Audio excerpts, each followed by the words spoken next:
दोस्तों, आज हम आपको सम्मन के बारे में बताने जा रहे हैं। सम्मन और वारंट में क्या अंतर होता है, देखिए और समझिए इस बारे में पूरी जानकारी हिंदी में। कोर्ट का सम्मन क्या होता है?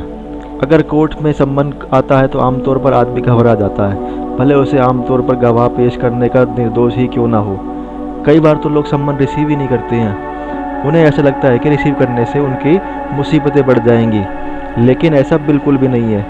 कोर्ट से आए सम्मन को रिसीव करने में कोई कोताही नहीं बरतनी चाहिए। दरअसल इसमें कोई परेशानी नहीं होती है। सम्मन रिसीव करके कोर्ट जाकर कानून की मदद करनी चाहिए। ऐसा नहीं करने से ज़्यादा मुसीबत में फंस सकते हैं हम। तो कृपया करके ऐसा सम्मन रिसीव ना करने की कोशिश ना करें। क्या होता है सम्मन में? अगर किसी क्रिमिनल केस में पुलिस ने किसी को गवाह बनाया है तो निश्चित तौर पर पुलिस उसके बयान रिकॉर्ड किया होगा। पुलिस सीआरपीसी की धारा 161 के तहत बयान दर्ज करती है और उस शख्स की जांच सरकारी गवाह बनाती है।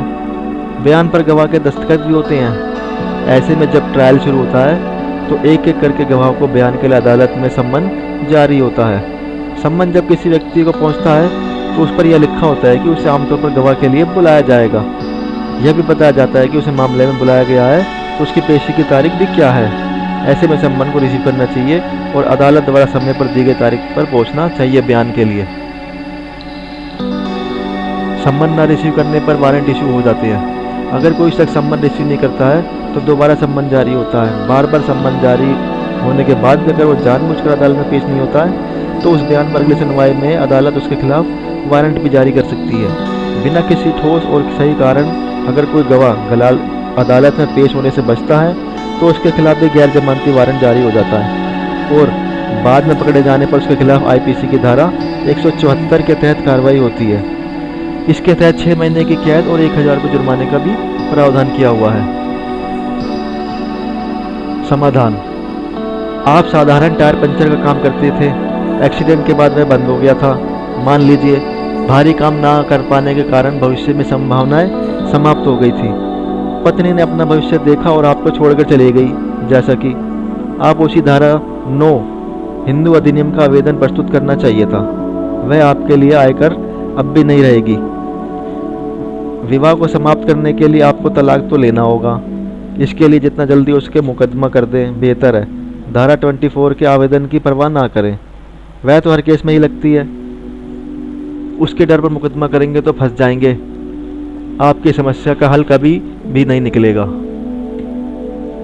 अगर कोई गवाह सम्मन रिसीव करने के बाद अदालत में किसी विशेष कारण से पेश होने में असमर्थ है तो अदालत को लिखकर वह सूचित कर सकता है या फिर अपने वकील के जरिए उसे छूट ले सकता है। फिर भी यदि पेशी की तारीख लगाई जाती है, जो कारण अदालत को बताया जाता है उसमें वैधता के सबूत होने चाहिए, सच्चाई होनी चाहिए उसमें।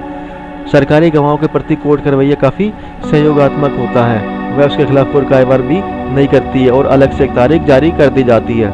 अगर गवाह ज़्यादा महत्वपूर्ण नहीं है तो किसी कारण उसकी पेशी में गवाही की जरूरत भी नहीं पड़ती है। कई बार ट्रैफिक चालान के सम्मन होते हैं, उन्हें फिर भी फौरन रिसीव कर कोर्ट में पेश होना चाहिए। अगर ऐसा सम्मन के बावजूद कोई शख्स अदालत में पेशी से बचता है तो उसके खिलाफ मोटर व्हीकल एक्ट के तहत कार्रवाई हो सकती है।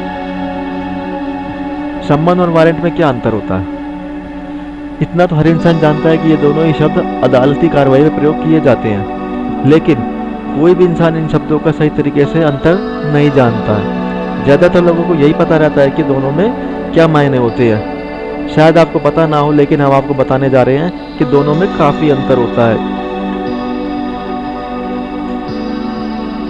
सम्मन किसे कहते हैं? जब अदालत में किसी आरोपी के खिलाफ केस चलता है और आरोपी को कोर्ट में पेश होने के लिए कहा जाता है तो इसे अदालती भाषा में सम्मन का नाम दिया जाता है। दूसरे शब्दों में कहें तो कानून का एक नोटिस होता है जिसके जरिए गवाहों को बुलाया जाता है ताकि वह अपनी गवाही प्रस्तुत कर सके। जब सम्मन किसी भी आरोपी को रजिस्टर्ड डाक की सहायता से भेजा जाता है, जब से सम्मन आरोपी को मिलता है तभी से उसके हस्ताक्षर करने होते हैं।